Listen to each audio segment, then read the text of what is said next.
जब इंसान के अंदर से इंसानियत खत्म हो जाती है, जब पुलिस का खौफ निकल जाता है, जब संसार से मोह नहीं रह जाता, तो बन जाता है क्रिमिनल और जुर्म की दुनिया में अपराध के काले पन्नों पर अपना नया आधार कार्ड बनवा लेता है, जिसका पता अपराधों से गुजरते हुए आखिरकार जेल होती है। जुर्म के अनोखे अफसाने, हैरत अंगेज और खौफनाक वारदात की खून से सनी तस्वीरें, काले कारनामों की कहानियां जो आपके रोंगटे खड़े कर देंगी। लेकिन हमारा मकसद सनसनी फैलाना नहीं, बल्कि आपको सावधान करना है कि कहीं कातिल आपके आसपास तो नहीं। तो आज भी हाजिर हूं मैं संदीप निरंजन सरकार, सनसनी से भरी कई वारदातों के किस्सों को लेकर, जो कराएंगी आपका सच से सामना और रूबरू कराएंगी आपको दुनिया की सच्चाई से। हम आपको दिखाएंगे जुर्म से जुड़ी हर खबर, क्योंकि आपके तरफ घूम रहे हैं क्रिमिनल।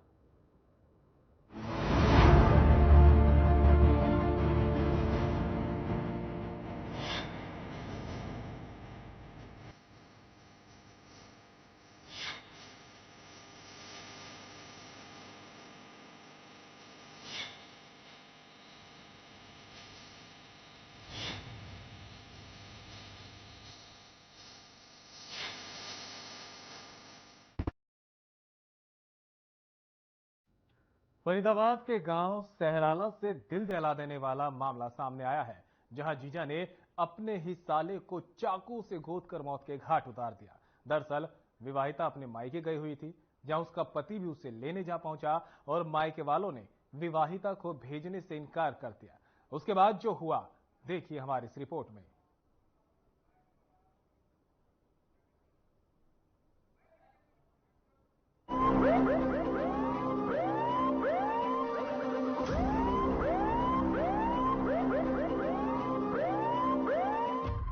आपसे कलह में रिश्तों का कत्ल, जीजा ने साले को उतारा मौत के घाट, चाकुओं से गोद कर की साले की हत्या।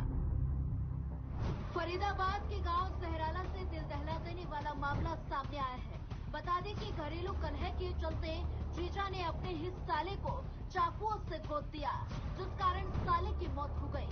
दरअसल घरेलू कलह के चलते विवाहिता अपने मायके आई हुई थी, जहां उसका पति भी उसे लेने जा पहुंचा, लेकिन मायके वालों ने विवाहिता को भेजने से इनकार कर दिया और इस बात से आग बबूला होकर खूनी जीजा ने अपने साले की निर्मम हत्या कर दी। और इसको लेकर मृतक की मां ने बताया कि आरोपी शराब पीता था और उसने बदला लेने के लिए मेरे बेटे का कत्ल कर दिया। उन्होंने कहा कि आरोपी को कड़ी सजा मिलनी चाहिए। वहीं आरोपी की पत्नी ने बताया कि उसके पति ने उसके भाई का गला काट दिया, लेकिन दोनों के बीच कोई झगड़ा नहीं था। उन्होंने बताया कि उसके भाई की शादी नहीं हुई थी, दोनों पहले एक साथ काम भी करते थे। उनके खिलाफ मृतक के परिजनों ने पुलिस में मुकदमा दर्ज कराया है। घटना के बाद परिवार में कोहराम मचा हुआ है, परिजनों का रो रो कर बुरा हाल है। आरोपी की पत्नी का कहना है कि आरोपी शराब पीता है और मना करने पर मारपीट करता है। उसकी रोज की हरकतों से तंग आकर उसकी पत्नी ससुराल से अपने मायके आ गई थी और जब उसका पति उसे बुलाने आया तो उसके भाई की हत्या कर दी गई। आरोपी की पत्नी ने आगे बताया कि उसके इसी रवैये की वजह से कुछ दिन पहले पति की हरकतों से तंग आकर वीणा अपने मायके आ गई। आपका मेरा नाम राममती है। राममती जी, क्या हुआ? आपके बेटे का नाम क्या था, कितनी उम्र थी और कैसे हत्या हुई? मेरे बेटा की 27 साल उम्र थी। नाम क्या था? कुसुमपाल।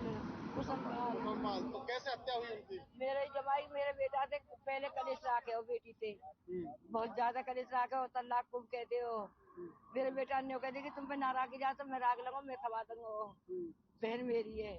तो फिर न्यू कहे ये गलत फैमिली समझे हो, सब जिससे बोलती मेरी लड़की, इसने उसका बदला लेके मेरे बेटा का गर्दन काट दिया। तो जो आपका जमाई था, कोई शराब वगैरह पीता था? शराब पीता जी, उसका भाभी के फैमिली में फंस रहा है, उसका भाई के फंस रहा। पुल पे आए थे, अच्छा। पुल पे खड़ी रही है गाड़ी, मेरा बेटा की नार काट के भग रहा हूँ एकदम।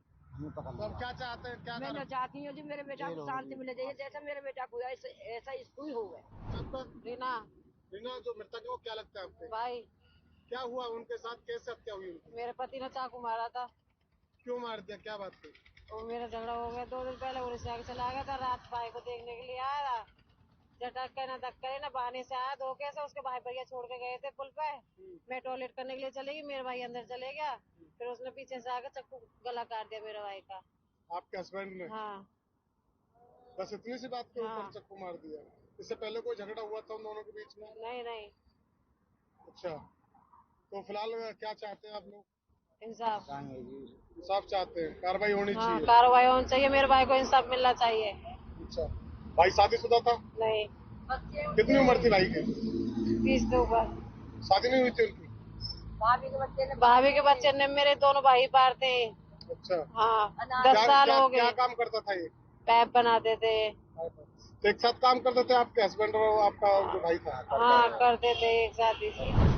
पुलिस के मुताबिक आरोपी जगदीश मूल रूप से मथुरा के पास का रहने वाला है और शराब और नशे का आदी था, जिसके चलते पति पत्नी में आए दिन कलेश होते रहते थे।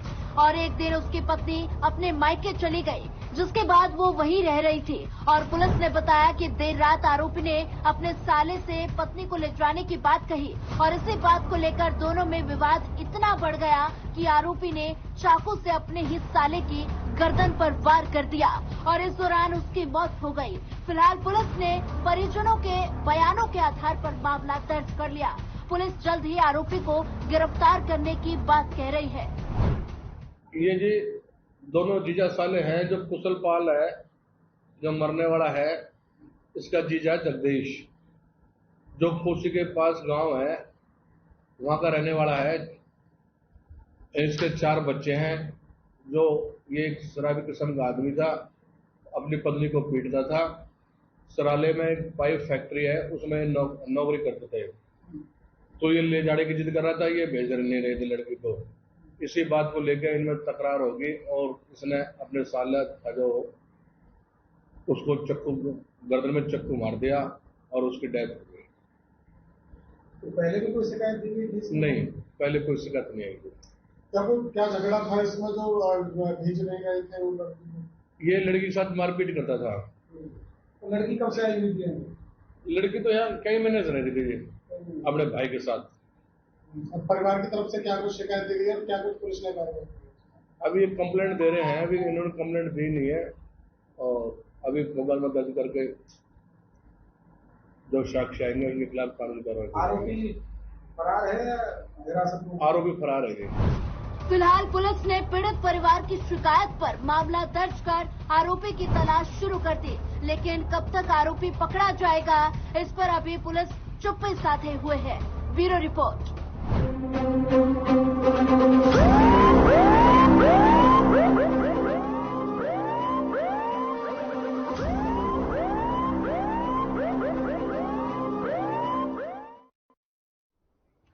फरीदाबाद से एक ऐसा मामला सामने आया है जहां हमलावरों ने जान से मारने के इरादे से एक महिला और उसके बेटे पर जानलेवा हमला कर दिया। बता दें कि महिला पर यह हमला चाकू और ईंट से किया गया। इसके बाद क्या हुआ, देखिए हमारी इस रिपोर्ट में।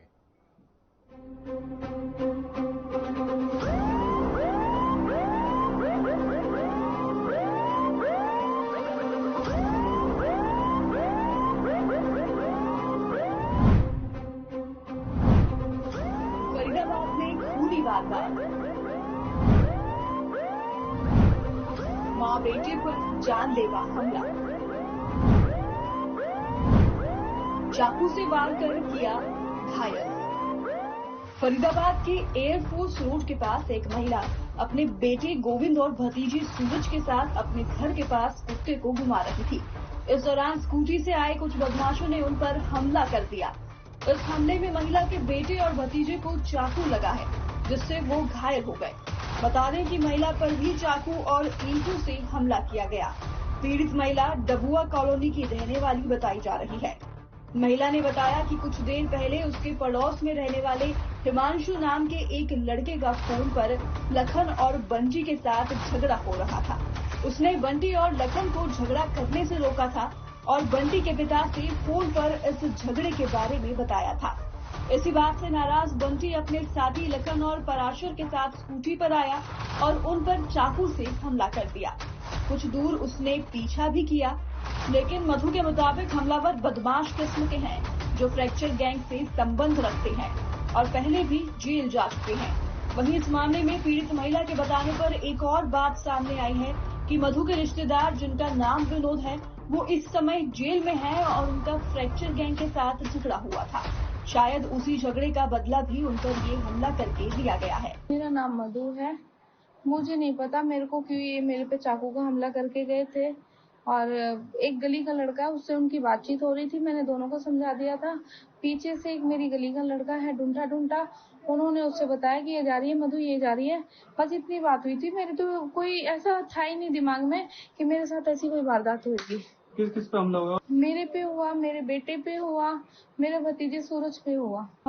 एक लखन नाम का लड़का है, उसने कई उसने वारदातें करी है। नाबालिग के तौर पे कुछ आगे कार्रवाई नहीं होती उसके साथ, और मैं ही फैसला करवा के लेके आई थी उसको 2 बार। बंटी है, बंटी पे 2-3 केस चल रहे हैं। बंटी उर्फ नंदू पे, और क्या नाम है, बंटी का बड़ा भाई, छोटा भाई है, मोनू मोनू बोलते हैं उसको। उसके मामा है और नाना है, और मामा के साथ दूसरा मामा, 2-4 लोग और थे।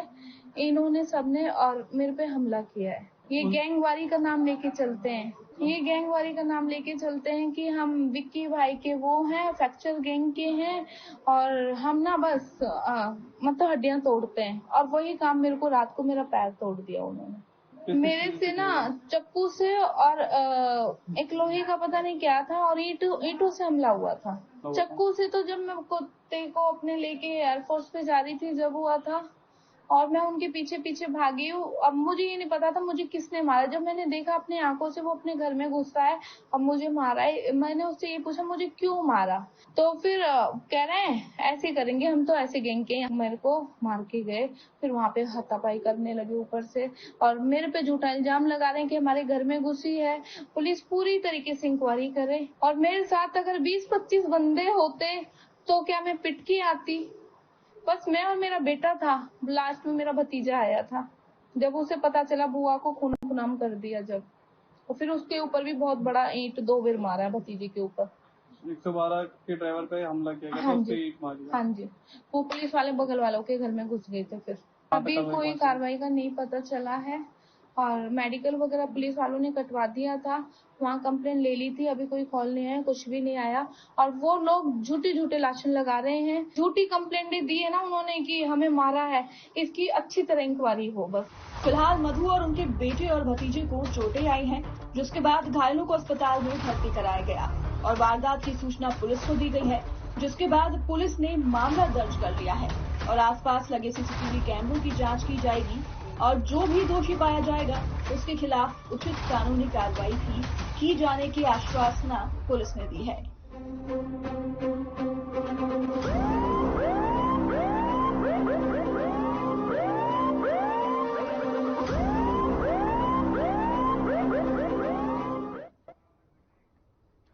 तो वहीं रेवाड़ी जिले में जमीन विवाद को लेकर 2 भाइयों के बीच खूनी झड़प हो गई, जिसमें करीब 10 लोग घायल हो गए हैं, जो खून से लथपथ हो गए। बता दें कि इस हिंसक झड़प में बुजुर्गों को भी नहीं बख्शा गया। पूरा मामला क्या है, जानिए इस रिपोर्ट में।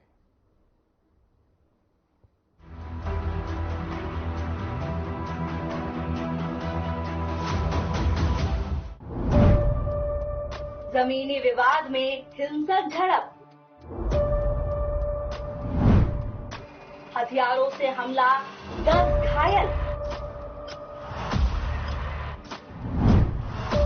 बुजुर्गों को भी नहीं बख्शा गया। रेवाड़ी जिले के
कराया गया है और सभी का इलाज चल रहा है।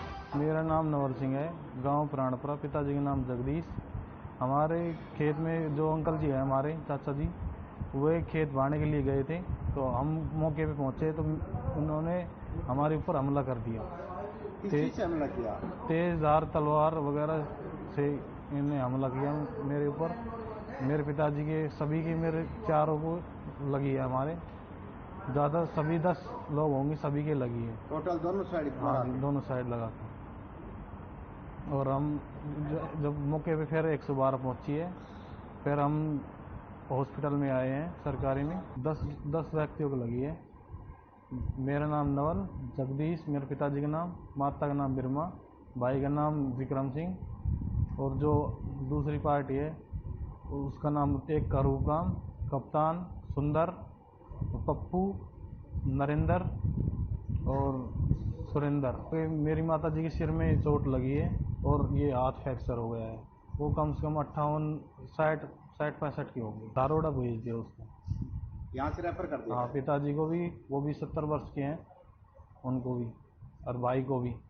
पिताजी की और माता जी की ज़्यादा है, और भाई का हाथ भी तलवार लग रही है, वो फर्शी वगैरह।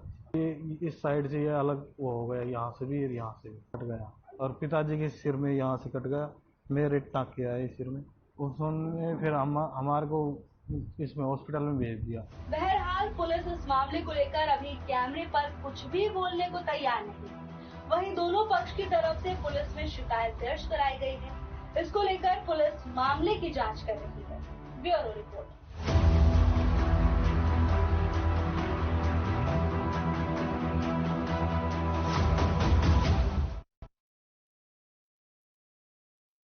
बयाना के पास एक कैंटर चालक से लूट का मामला सामने आया है। बता दें कि अज्ञात बदमाशों ने एक कैंटर चालक से करीब 3 लाख रुपए की लूट की, जिसके बाद से क्षेत्र में दहशत का माहौल बना हुआ है। वहीं इस मामले में पुलिस की कार्रवाई जारी है। जानने के लिए देखिए हमारी ये रिपोर्ट।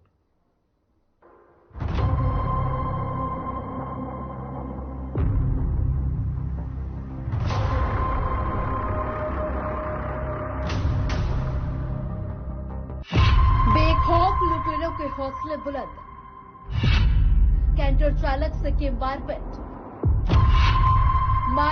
कर लूटे 3 लाख रुपए। इंद्री हल्के के गांव बयाना के पास अज्ञात बदमाशों ने एक कैंटर चालक पर हमला कर दिया, जिससे कैंटर चालक गंभीर रूप से घायल हो गया। और वहीं बदमाशों ने कैंटर चालक से लगभग 3 लाख रुपए छीन लिए और मौका वारदात से फरार हो गए।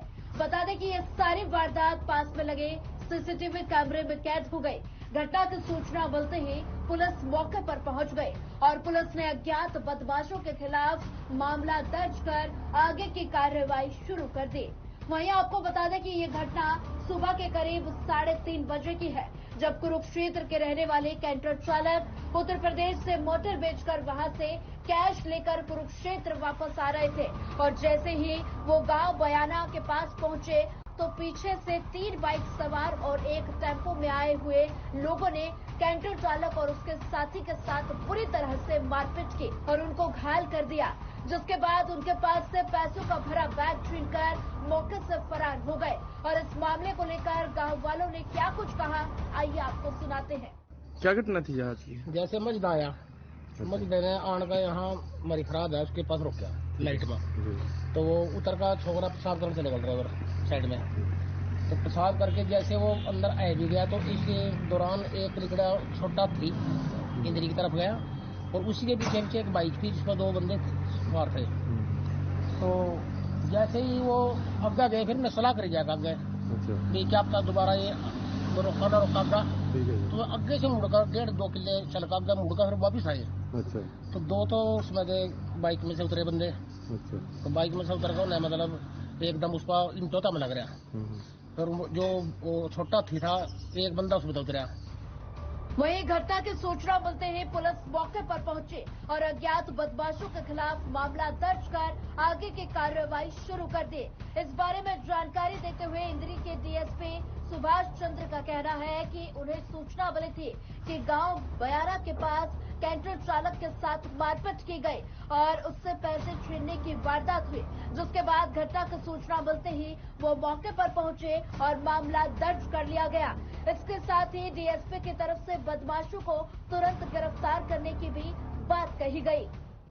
धर्मेंद्र वासी पलवल जिला परिषद और उसके साथ कल्याण मनीष, ये कल रात को यूपी से कोई समरसीबल मोटरों को बेच करके वापसी चले थे और सुबह करीब 3:30 बजे ब्याना गांव से निकल के इंद्रीवाड़ी सड़क पे वहाँ कॉलोनी के पास उतर के कहीं पेशाब कर रहे थे, तो उनके पीछे से एक बाइक और कोई टेम्पो आए और फिर वो उन्होंने वहाँ उनके साथ मारपीट करके और उनके साथ स्नैचिंग की वारदात हुई है, जिसमें पुलिस की टीमें लगी हुई है, जांच एफआईआर दर्ज कर ली गई है। कितनी लूट हुई सर? कितनी लूट हुई है? ऐसा उन्होंने तो करीब 2,80,90,000 रुपये बताए हैं, लेकिन पेमेंट लेके चले थे, बाकी तो वेरीफाई होने के बाद बचा। लूट करने वाले कितने लोग थे? वो कहीं पर सवार होकर आए थे सर? एक बाइक और एक टेम्पो था। तो कितने लोग थे उसको सवार? ऐसे 2 बाइक पे बता रहे हैं, 1 या 2 आदमी टेम्पो में। जिसके साथ लूट हुई है वही कितने लोग थे सर? 2 थे। तो कोई घायल वगैरह भी है? हाँ, उनको जैसे ईंटें मारी है उसने कैंटर के शीशों पे, तो ईंटें उनको लगी, चोट आई है। दोनों को चोट आई है? हाँ, दोनों को। उनका इलाज कहाँ चल रहा है?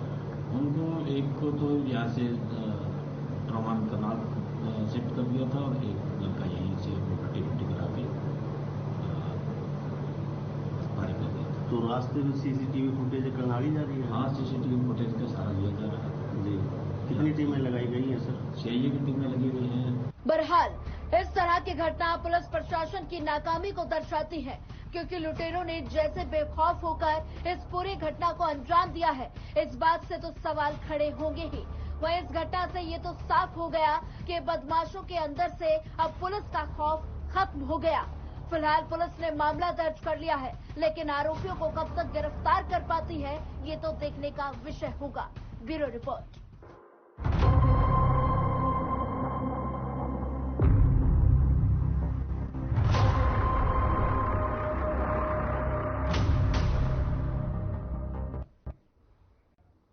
तो देखा आपने किस तरह से बदमाश शातिराना अंदाज में अपराध की वारदातों को अंजाम देते हैं और मौके से फरार हो जाते हैं। हमारे इस खास कार्यक्रम का मकसद आपको डराना नहीं था, बल्कि आगाह करना था, क्योंकि हो सकता है कि कोई बदमाश दोस्ती और अपनेपन का चोला पहनकर आपके आसपास ही घूम रहा हो। तो सावधान रहिए और ऐसी ही वारदात भरी कहानियों के लिए देखते रहिए हमारा खास कार्यक्रम क्रिमिनल।